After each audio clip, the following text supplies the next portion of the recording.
chalk it down to a lesson learned. On and on and on and on and on. We know it ain't right. It goes on and on and on and on and on and on and on and on and on and on and on and on and on and on and on and on.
We all have our opinion, how we ended up.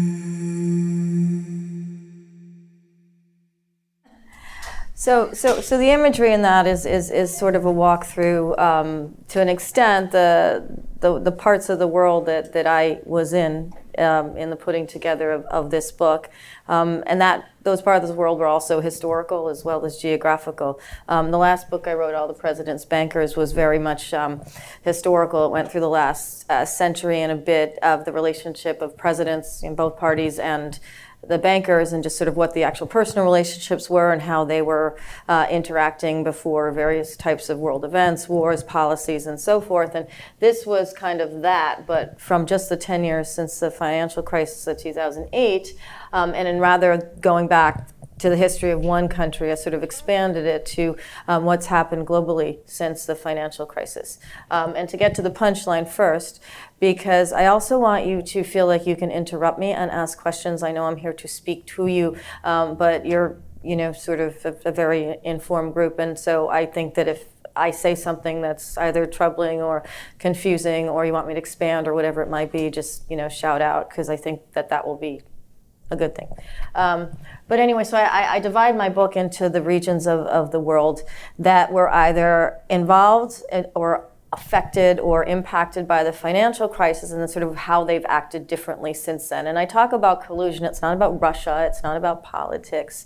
Well, everything is ultimately about money and politics, but that's not the point of the book. The point of the book is to look at what the main central banks in the world have done in a sort of unprecedented way since the financial crisis to artificially kind of stimulate the financial system, the banks, and subsequently the markets in a way that's been very historically epic in terms of size, but also in terms of just their unlimited capabilities, in terms of the amounts that they've created, in terms of not being able to, no auditing, no sort of information going in and out as to where that money actually goes. And so what I did was I didn't have a chapter on the Federal Reserve, which I'll talk about in a bit more in a second, which is kind of the central character. If we look at central banks as just sort of characters throughout the world, and the individuals that run them as just the characters that are part of those scenes. I took 2008 as the beginning of each chapter in each region, and I always started there and then looked at how that region was impacted. So I go to Mexico, to Brazil, to China, to Japan, and throughout Europe. And each time I sort of go back to the beginning and say, okay, well, this is the perspective of what happened between the Federal Reserve of the United States and this area, and this is how the fallout occurred, or this is how they expanded, but not really. And my general theme is that having had an unprecedented amount of money being thrown into the system, sort of fabricated or manufactured or conjured by the central banks, has really distorted the idea of value. It's even distorted the idea of how companies who actually sort of show their profits and losses based on actual cash, actual revenues and so forth, that aren't artificially stimulated by money coming in from an outside source are sort of operating in a world in which they're also ones that are. And so in terms of just the graph of that, I wasn't, again, going to do slides because I tend to, I can just write on this. So the way that looks, and if anyone wants me to just mention what a central bank is while I'm making sure if these right, does everybody know what a central bank is?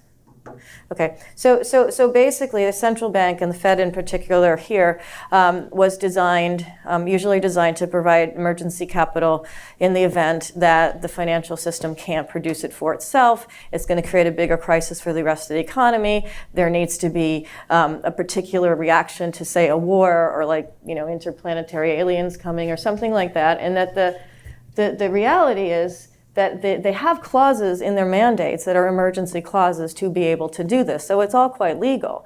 And I'm not advocating that the collusion of central banks is something that's illegal. I do get asked that question, but it is something that's to an extent deceitful, because by having a large supply of artificial money that has no limitation in terms of when and how it can be fabricated, as it has been the last 10 years, that distortion thing does create a level of deceit. So one of the things that happened since the financial crisis, I'm bad at drawing, but I'm just this is 2008, and this is now. And I have this on my Twitter, this particular graph, but I thought it was cool because it was 3 lines. One was the Federal Reserve and how much money and when it dumped it into the system.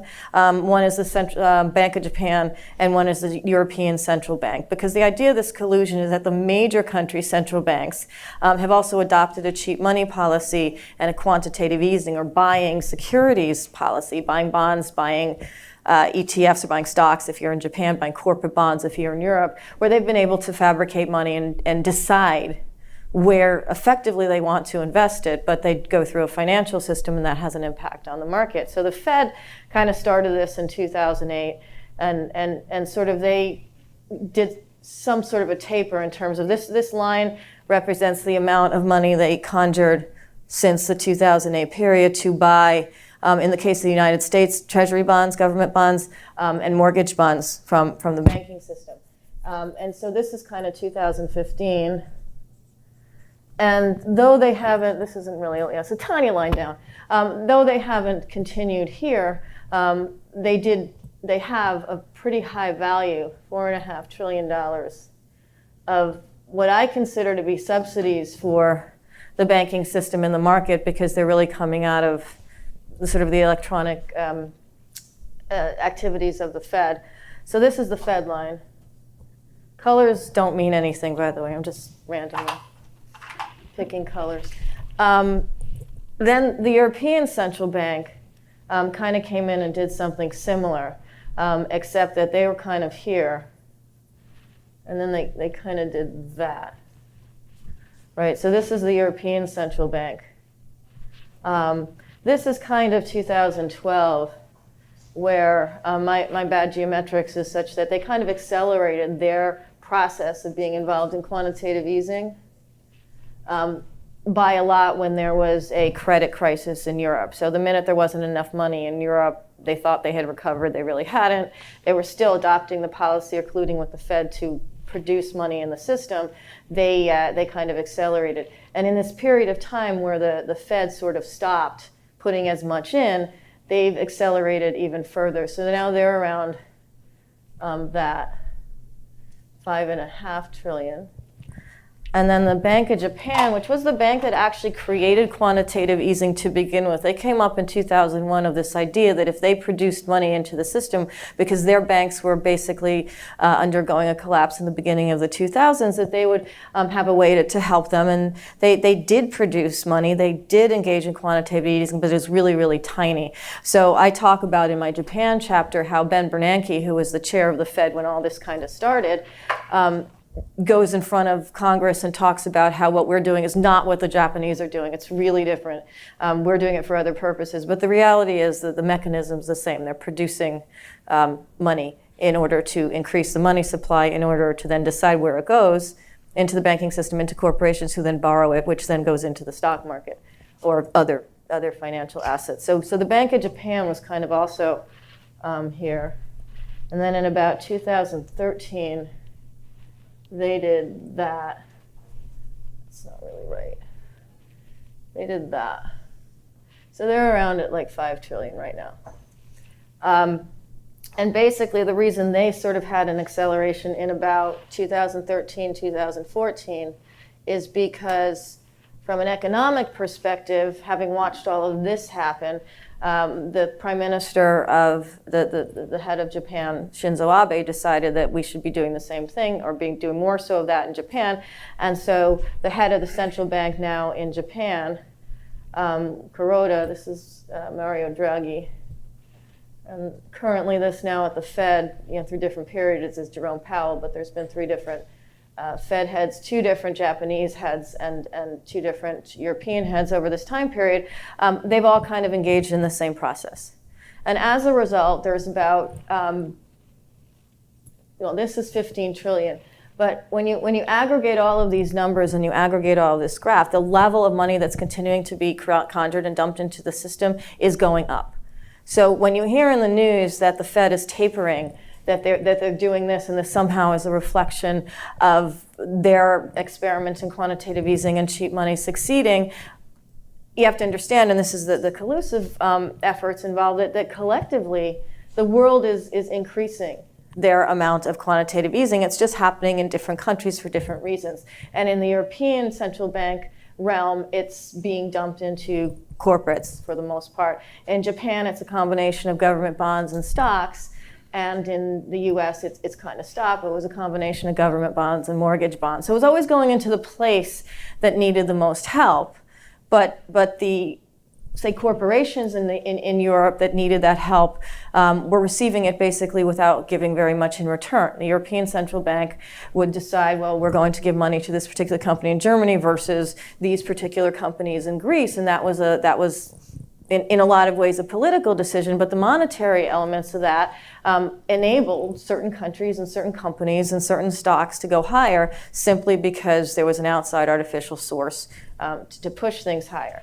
And so when I started going around the world and sort of examining what the real actors were doing throughout this period, this is just kind of the summary, and the summary again looks like this. Right, from like a $500 billion.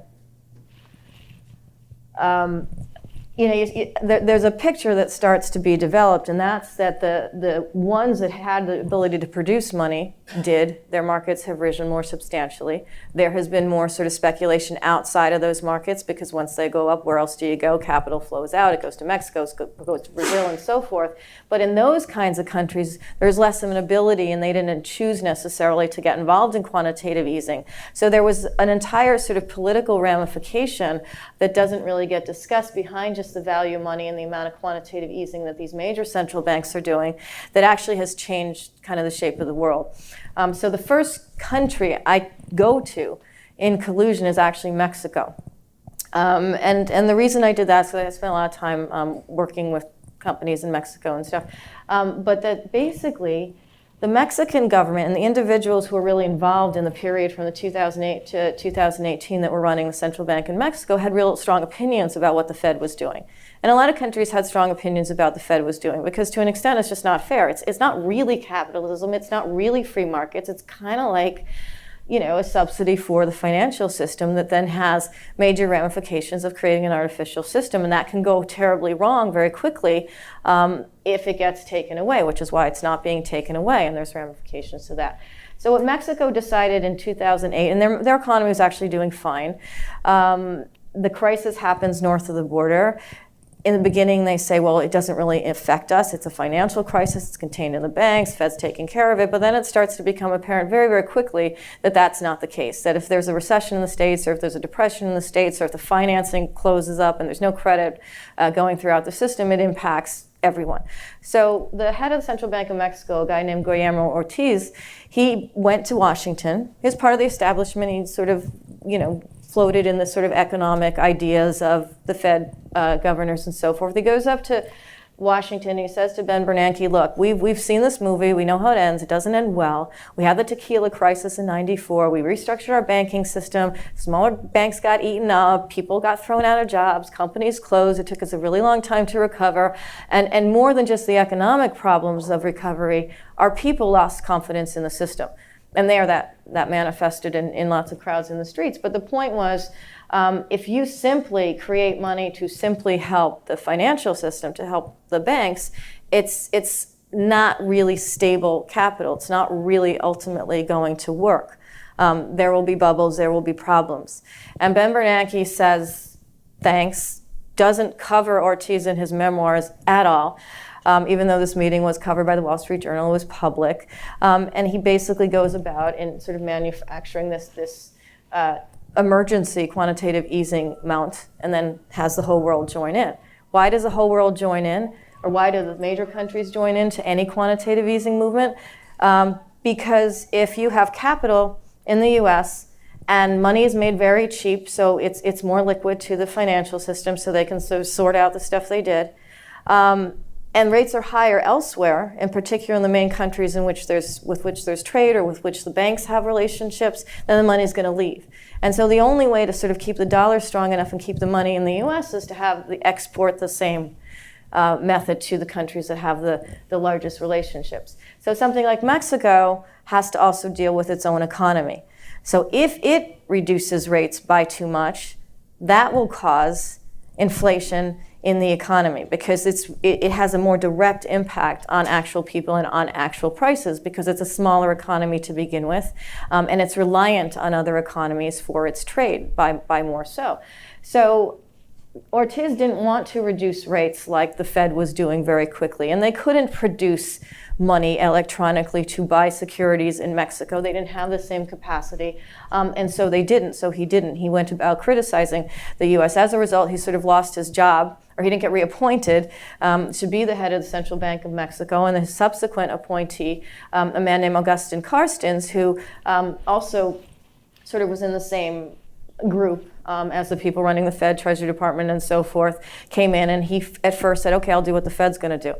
I'll reduce rates. I'll keep it sort of stable between the border of Mexico and the U.S. I'll follow along. He used to go public about the fact that this easing was going to help the real economy, ultimately will trickle out of the banking system and out of the markets, and it'll help sort of real growth and long-term growth and wages and everything else. And that's what he said originally. That's kind of how he got that job and had that job for a while in this period. But the reality was it didn't do that. And he started feeling the political pressure in Mexico of the fact that Mexico wasn't really getting any of this money into their economy, and it was very, very obvious. And so he started criticizing the Fed and everything else, and he ultimately resigned before the end of his term last year, and he's now the head of the Bank of International Settlements, which is the central bank of central banks that does reporting on all of these activities and always used to support the Fed, the IMF, the World Bank, the ECB when it came into being as doing the right thing by their economies, by employment versus inflation, which is one of their mandates, by helping their system. And it was created basically as a sort of unified US, Europe kind of entity to begin with. It's starting to have real critiques. And the fact that it is now run by someone who bought, then kind of sold the policy of the United States and is now at the head of that institution really shows a shift in general in the world in terms of how it looks at what the end game of this could be, how risky it could be for the rest of the world, and is just simply questioning how long this can go on. So that's been one shift. Another shift, it's a longer story, I won't get into it, is in Brazil, because that has so many of its own sort of pieces of corruption and scandals and government overthrows and so forth.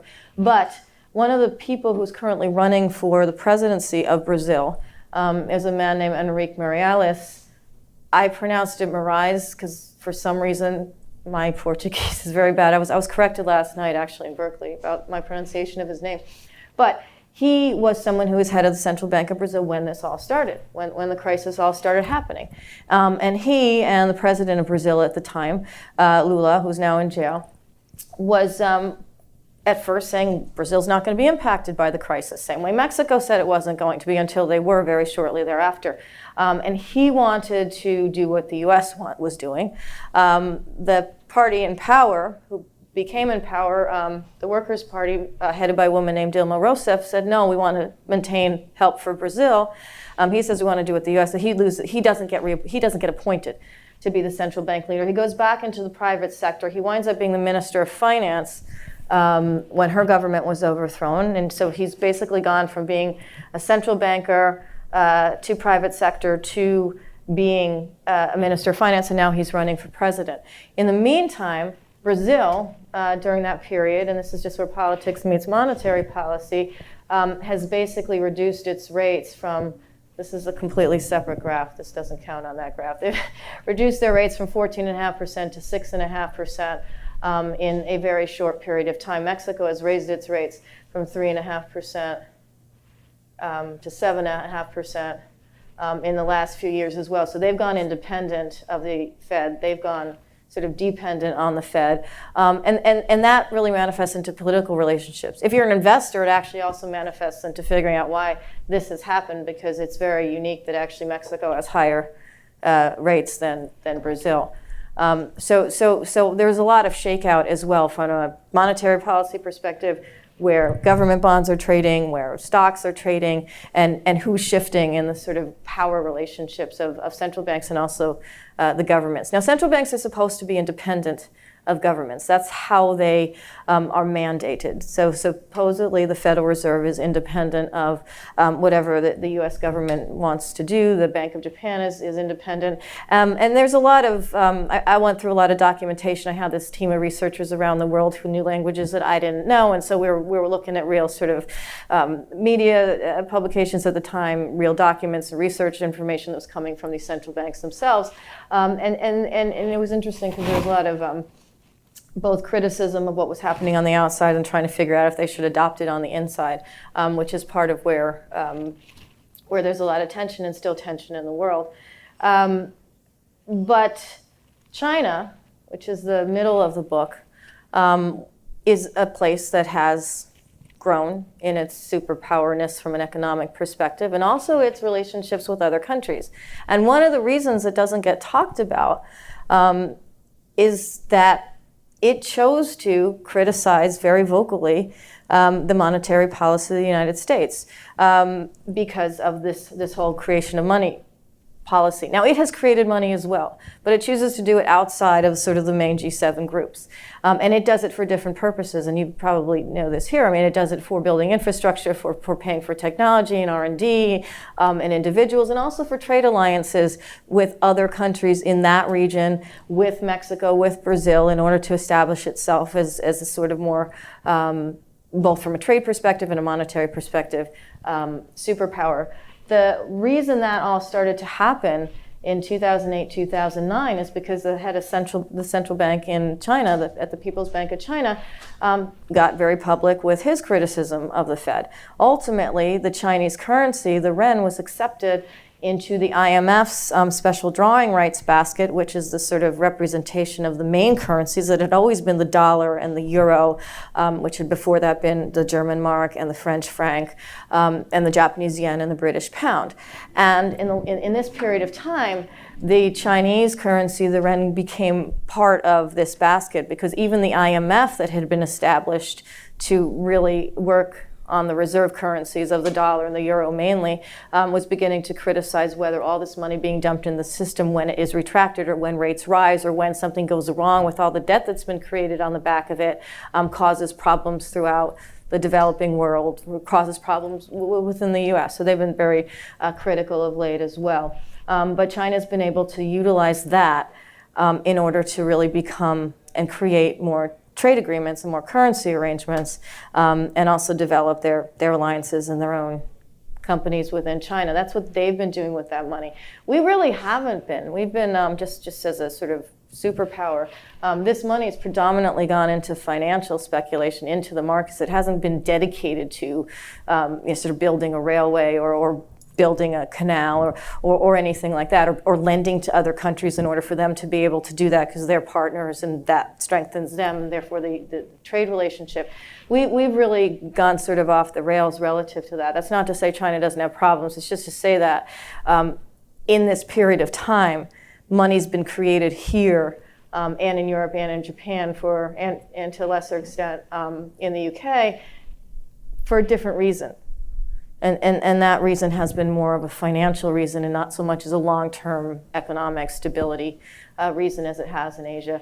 I talked a little bit about Europe, and I was sort of the last chapter of the book, but one of the things that's come out of the ECB's policy, aside from the fact that there is criticism from certain countries like Germany against the ECB because they're like, our country's fine, we have savers, we're developing, we don't need this whole easing thing, we don't want to be concerned about bubbles bursting, is that the sort of southern part of Europe, Greece, Italy, Spain, and so forth, happen to have the benefit of the same amount of money being put in. So when there's a lot of money that's put in one part of the market, and it's not sort of divided or even selected or chosen to be put in other parts of the market, it creates inequalities and volatility and instability. So what we've seen in the last few months in even our stock market is a sort of beginning of more volatility coming into the market, more sort of defaults and delinquencies coming into some of the corporate bonds that were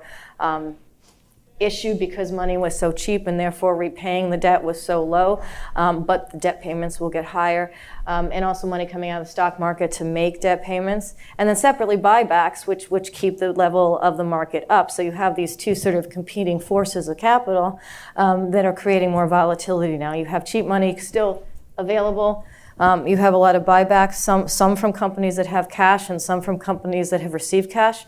But nonetheless, and then you also have cracks in the system from both the rumors that are in the market as to whether or not this can stop. Anytime any of these central bank leaders talk about the possibility of it stopping, the markets tend to get really, really upset. And then the next meeting, there's like, oh, we didn't really mean it. There isn't really inflation. There isn't really growth. We're going to stop, which is what he does a lot. I mean, they all do it, but it's interesting because even the Japanese last week had a meeting, the Bank of Japan, and they came out and they said, well, we're going to probably have to keep doing this like forever. They use the term unlimited. Mario Draghi said the same thing a week and a half ago when the European Central Bank came out and said, yes, we're keeping rates at negative, and we're also going to continue our quantitative easing program. So these lines up. The Fed is kind of, yes? I have a question though. I mean, is there really an alternative to printing all this money? Because if you look at the rate of debt creation over the past 30, almost 40 years, debt growth has exceeded GDP growth almost that entire time. There are projections that so many public pensions will be insolvent that there's no mathematical way to make that possible. So is unlimited money printing just the easiest way to kind of softly default on that rather than causing some catastrophic collapse? Well, or pushing into, or having to worry about a solution to it. I mean, yes, debt has increased over the last 30, 40 years relative to GDP, but it's accelerated by a lot. It's increased because it's had this sort of plaster over. So if the financial system, which kind of started this in 2008, was on the brink of what it said to be collapse, there were different ways that could have been addressed. One way would have been to let one or two extra banks collapse. And that really sounded harsh at the time. But throughout Wall Street, banks have collapsed. I mean, it's not like that hadn't happened. And the problem was there was so much attention focused on whether that was going to create a massive depression going forward that there was no conversation or very limited conversation in Washington as to doing something else. You're, I'm sure, very mathy. The reality, I'll just go back for one little explanation of how I saw that, was at the time of the 2008 financial crisis, there was which was predicated on mortgage bonds and all the derivatives associated with them and all the credit and insurance that was traded between banks and all of that. There was only $500 billion worth of upset subprime mortgages in the market at the time, $500 billion, right? There was $14 trillion worth of toxic assets, that were reliant on those subprime mortgages paying their interest, and if they didn't get paid, would start to deteriorate in value. Banks lent to investors around the world, including pension funds, or helped pension funds, including municipalities, corporations, other financial entities, 10 times that. So $140 trillion effectively was on offer going after $500 billion of subprime related assets. So that problem is what caused an acceleration of the production of artificial capital in order to solve what was really a major financial crisis. It was, but what could have been done is you could have just paid off $500 billion worth of subprime mortgages and forget whether that's an ideology of you're paying people who didn't deserve it or banks. It doesn't matter. The economics of it would have been far, far cheaper. Instead, the decision was made to plaster over that and to start this creation of 0% money so that banks would have the liquidity to start to, whoever was still left standing, to repay each other so that companies could repay some of the money they had borrowed that were still left standing that were involved in this. And as a result, it has created an extra level of capital in the system that makes debt accelerate, and it also makes stock levels go up artificially so that the next time there's a crisis, you're falling from a much higher height. So absolutely, they want that not to happen, which is why every single time a Fed chair says there's growth, there's inflation, this is like, you can trade this. I mean, if you're just even looking at this from an investment perspective, it's going to be followed by some major hiccup in the market, and then some other central banker, maybe the same one, or someone in their country saying, well, no, we didn't mean it. And that's exactly what the European Central Bank was talking about growth a minute ago. So was the Bank of England. They were going to be raising rates. All these rumors in the market, it put the pound up, and Brexit's fine. It's all going to be worked out. The central bank's going to raise rates. It's a sign of strength. It's going to help our currency into negotiations with Europe. There's all these sort of discussions and media narratives and politics going on back and forth. Reality is they don't have the growth, and the central bank head last week said, by the way, things aren't so great. They did not, well, they can raise rates on Thursday. They're not going to, I think, because actually the numbers don't bear them out, and also it hurt the market. And so, yes, you are right, long answer to your question, but the reality is they want to keep this going. They found a method to do it, and that just means that when things crack, they crack from a much higher height than they would have or even did during 2008. So now we have 4.5 trillion in the market as money supply. And extra, exactly. I was wondering, how come inflation hasn't happened? Because all this money are in the banks. That is such a good question, and different people ask that in different settings for, I think, different reasons. And I think that inflation has not risen on the sort of average generic way that inflation is considered and calculated, because this money has inflated markets. This is inflation. The level, well, a third graph would, well, this and sort of the stock market. So it's kind of dipped a little bit, but it's sort of like that. And you have QE1, QE2, QE3, Europe, Japan, and so forth. That ultimately this 15 trillion and 21 trillion, if you add in all the other banks that are involved, and the market level, is pretty much the same. So there has been a tremendous amount of inflation. There's been inflation in the money supply, but it has gone into inflation of financial assets. It's gone into lining new debt. It's gone into inflating the value of stock because it's been an artificial source of money that's been used not just for stock buybacks, because that's kind of a one-to-one relationship, but all along the way. It's been there as a sort of security blanket for banks to be able to leverage more. Companies are leveraging more. Right now, actually, they're on average, companies in the S&P are leveraged more than they were before the financial crisis. So there's inflation, but it's not inflation of real prices. Where it had been for a while, for example, in Mexico, where they were reducing rates, it was inflating real prices because the relationship of that central bank and that monetary policy was more closely connected to the real economy.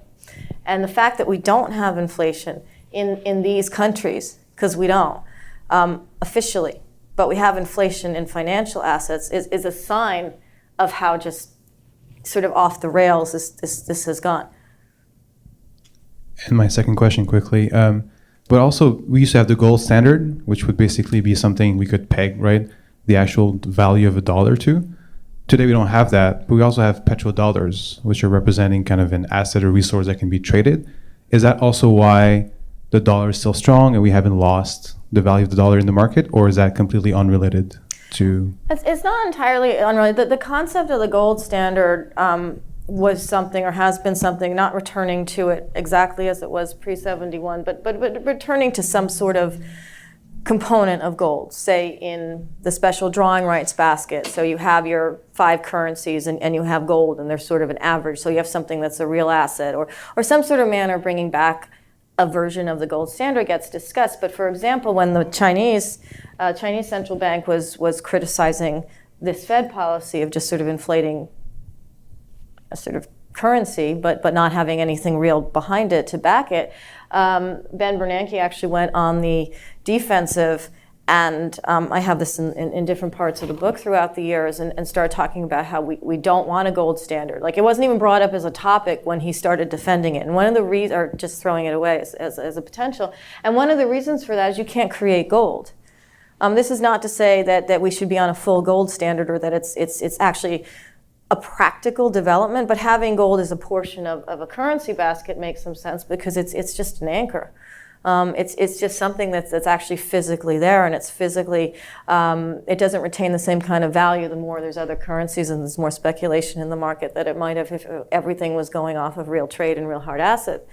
But it had an anchor level to it. And the fact that it isn't a part of the main system, but it is something that gets bought up by some of the countries, the emerging countries that are trying to trade with each other, their own currencies, as well as to try to have more of a portion of gold reserves in the potential that they create some sort of standard amongst themselves or something outside of the dollar, outside of the euro, is certainly something that has kind of been reinitiated in this whole process. Like, where that goes and how long it takes to get there, I don't know. I mean, there's people out there say the dollar's going to deflate tomorrow and gold's going to go sky high. I mean, I think there's a trend to gold being considered as something that should anchor this, and other countries using their currencies and trading with each other, like China and Russia, like Europe and Japan. There's a lot of trade agreements that have been developed and I have a lot of them in Collusion, but that have been developed in these years amongst countries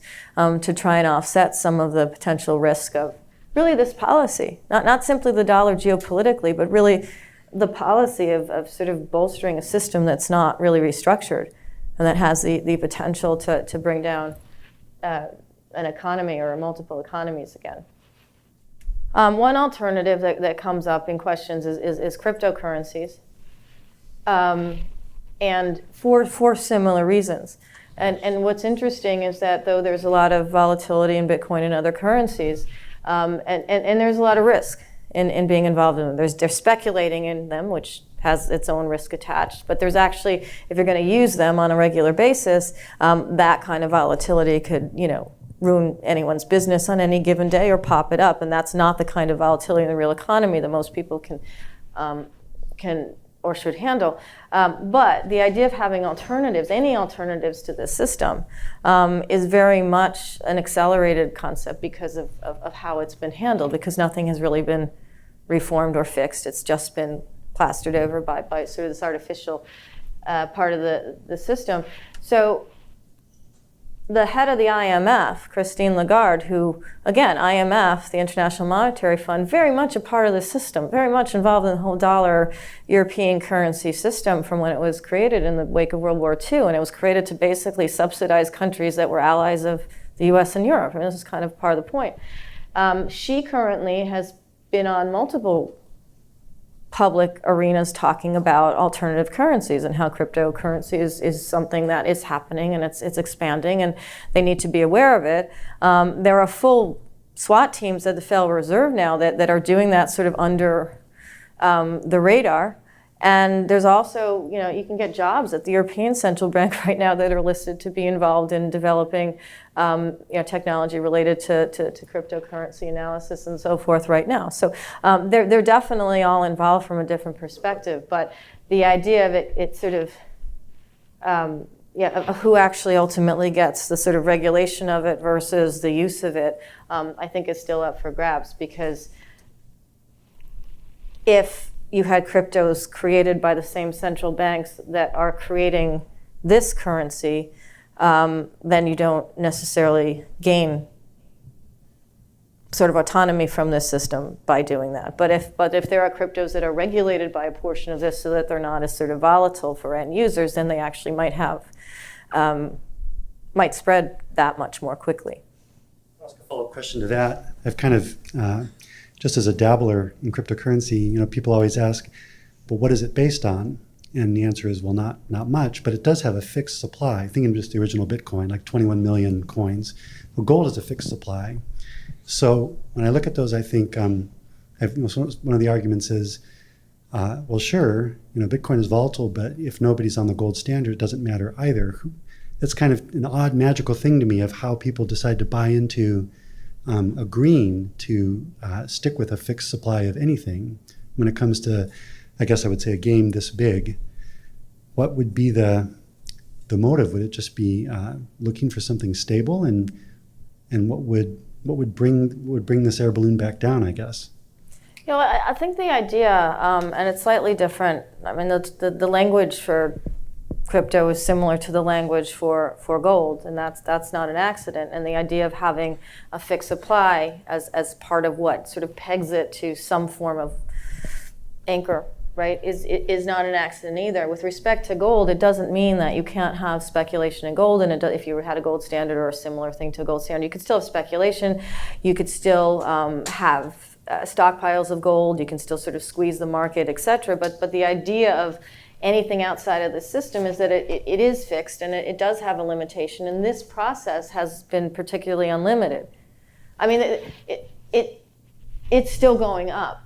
And so even though the Fed can talk about tapering or stopping to buy at this particular moment or creating money or creating dollars to basically continue this process, the reality is if things go south, there's no limitation on let's just create another few trillion. There was no limitation on literally any of the process. And so talking about assets, hard assets or crypto currencies as a way to just infuse a limitation to the system should, in theory, be able to reduce the volatility of the system. Now, on any given day, there's the market's moving for different reasons, geopolitics, wars, trade wars, whatever. But in terms of the overall backdrop of the system, if you have something that's real, that's there as a peg or even a proportion of all the currency activity in the world, the idea is that it should reduce the risk. It's like any portfolio. It's like portfolio finance. It's like if you have more. The idea is if you're diversified, you reduce the risk. Now, in practice, you have to watch what's going on. But if you have a standard of some sort outside the system that's limited, that should reduce the volatility ultimately of the system, and it should act as a sort of counterbalance to the unlimitedness of what these people are doing. Because not only are they not limited in terms of how much money or currency can be created, they're not limited in terms of what they have to show in terms of where it went, or what happens if it goes away, or what happens if anything gets really negative. There's no real auditing going on. There's no real checks and balances to any of this. Whereas an outside hard asset could be a check and balance. Earlier about the Chinese yuan being added to the pool of currencies that the IMF uses. Yeah. What does that have that same kind of effect of sort of stabilizing the volatility? And what effect does that have for China? Like, is it a good thing for them, or is it problematic if a bunch of their currency gets created to deal with some financial crisis? Right, it's a good question. It hasn't had yet the kind of effect in terms of the percentage of trade that is done in Chinese currency at this particular moment relative to the percentage they have of the basket is still low. So they basically came into this basket between the UK pound, the Japanese yen, and then sort of the euro and the dollar. So they kind of came in between third and fourth place. So Japan and China kind of have a, the mix and match of what place they're in terms of third and fourth, but they kind of came in pretty high. But the actual trade that goes on internationally in the Chinese yuan still remains pretty low, just because it takes time to catch up. So they came in high because of the size of their economy, but in terms of the actual trade that's going on, they're still, that number is still small but going up. And the reason for that is they are very active in creating trade partnerships and currency relationships that involve the yuan. And in fact, the US banks have opened, just in the last few months, some of the major banks like JP Morgan Chase and stuff have opened clearing banks or banks that can actually take Chinese currency for the purpose of getting involved in the Chinese market. So I think that's going to grow. The second part of your question again. I guess I'm confused Yeah. on like what purpose Right. having their currency in this basket serves. It gives them a political seat at the table too, and one of the reasons that and geopolitical seat at the table, one of the reasons they wanted to match their status in the sort of ladder of the world and sort of the entities that run things. From a monetary standpoint is because it helps their economic superpower status. It helps their relationships with other countries in their region, throughout the world. And so that's one of the reasons it's beneficial to them. It's sort of like, look, if this is the basket that's representing the world, and we're actually bigger than several of these economies, then why shouldn't we be in it? Because once we are in it, then we can utilize that to develop our sort of presence elsewhere. And what they've done with some of the money that they've been fabricating as well, is they've used it specifically for that purpose, of having like better relationships and alliances with countries, saying like, you give us your workers and we'll build this bridge and we'll finance it. And so a lot of the money that they've created has actually gone outside of China, but for development projects. And that's their way, that's their strategy of developing a long-term economic presence and a superpower presence by having, like like the beginning video there, I'm in Colombo, Sri Lanka, in the first scene of that video, and in the middle of Colombo, there's a huge tower, and it's reminiscent of the Shanghai Tower, which is like the second tallest building in the world, and it was like a mini version, and when you go around, even when you're studying this, you're not following every like real estate development in the world. And so I'm in the middle of Colombo, and like oh, that looks a lot like the Shanghai Tower. That's kind of cool. And of course, it turns out that the Chinese funded it. They had their engineers come over and do it. It was a joint effort also with people in Sri Lanka. But basically, that's how the presence develops. It's like the boots on the ground military. It's like structures on the ground. So I guess I'm still trying to wrap my head around all this, right? And still trying to better understand the check and balance. So my understanding is when we're looking at this, right, like the reason why we haven't seen any crash or fall is because all of the players are recognizing each other's currencies, right? Like they're recognizing that they're printing, they're playing along. And is this crash out, could possibly happen? Does that happen when someone says, no, we don't, recognize that the money that you've been printing or the money, that you've been trading back and forth is not, admissible anymore? We're not going to take it. And is that when, everything crashes? Because otherwise it's just based on the strength of an economy. Yeah. Right. And what stops it? And that's kind of the odd thing that's been happening over the last 10 years. All of this started out as an emergency policy 10 years ago. And obviously the fact that it still exists is an indication that whatever caused that emergency hasn't really been fixed. And if you pull the plug, yes, it'll be a problem. So whether you pull the plug on working with someone else's currency, which these banks can't really do, they trade in each other's currency. They own each other's currency. They hold bonds in each other's currency, particularly the holding of the dollar, because we have the most amount of debt relative to the rest of their nations. And so the problem is if they stop, that's one way the system could collapse. If they stop because they don't trust each other, it's because this happens again. It's because you all of a sudden have a bunch of banks going under or having a real crisis of some sort that's related to a derivative. It's related to derivatives that are now partly created from corporate bonds. It used to be mortgage bonds, and those corporate bonds start to default, so those derivatives start to go under, and the whole chain starts to happen again. And they're like, well, wait a minute, we really need to accelerate our sort of move away from these currencies or from each other. That is how these crises happen. It's not like this definitive statement, like Europe can't say we're never going to use the dollar. Like it's just not going to happen. But what they can do is they can develop sort of relationships outside of the dollar so that if something like this happens again, and the chances are it will start in the United States again too, because we have lent a lot of money to a lot of countries, we've done all the complex structures, we have sort of more at risk, and we're more codependent in general related to the world than other countries are, then you could have that fall start to happen. So it's not like a decision, we're not going to trust your currency. It's more like we're not going to trust the way you deal with your system. And what happened with the developing countries in the wake of the financial crisis is there's, and I talk about this in the book, there's a lot more meetings, there's a lot more conferences amongst themselves, there's a lot more growth in trade agreements outside of the US and like not necessarily using Japan, and then there's ones where Japan's using Europe. There's just a lot of realignments going on. And that's a way to say, not so much we won't use the dollar, we won't use your currency, but we are cognizant that like this is still on kind of shaky ground. And so the next time there is a financial crisis, hopefully we have a little bit more protection, sort of alternatives, which may or may not happen. It depends what happens. It depends how big that is. I mean, no one really expected the market to be cut by like 45% in 2008 from where it was the year before. I mean, that wasn't an expectation. And even now, when I say this stuff, like the market's going to potentially crash, we're up at these like heady heights, most people don't feel the same way. But it could still happen. Like a continuation, maybe this is like a novice question, but then couldn't everyone just hit the reset button and then build each other back up again? Well, one of the solutions or possible paths that I talk about in the last chapter is this sort of idea of canceling out each other's debt.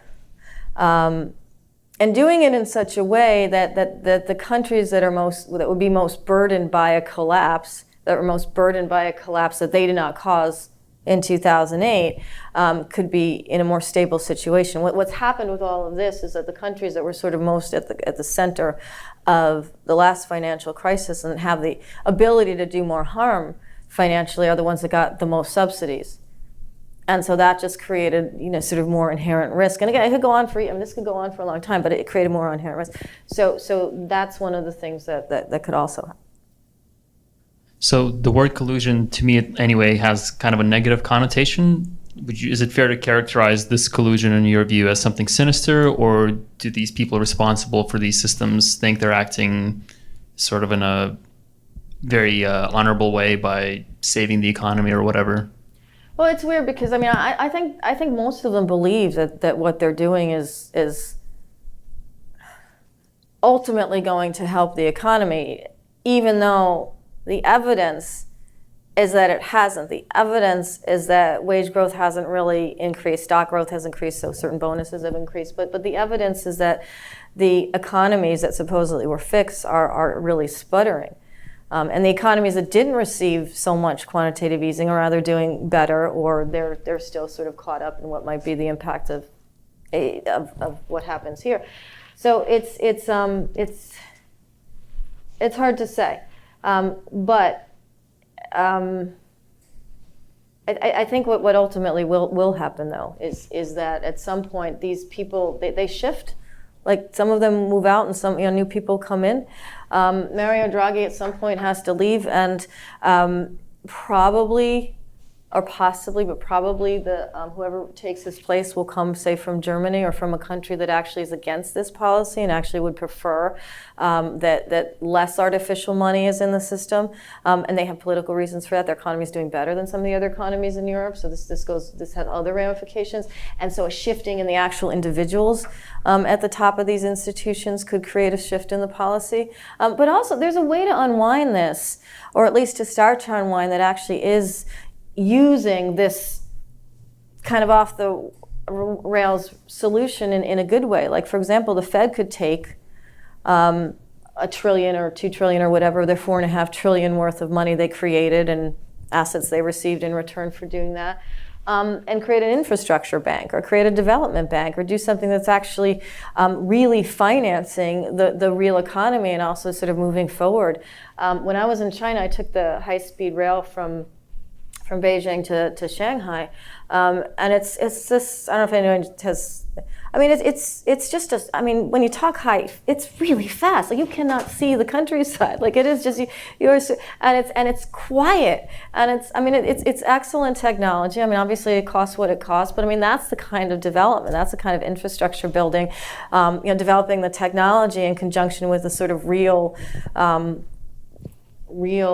parts of the economy that real people actually work on that's more forward stabilizing. So you could actually take a lot of the money that's been created and rather than have it go into debt and have it go into stock, actually have it diverted. Nobody's going to be happy about that. It might cause a correction, but ultimately it's a question of long-term versus short-term. Thank you so much. Yeah, no, thank you. Thank you, guys. Thank you.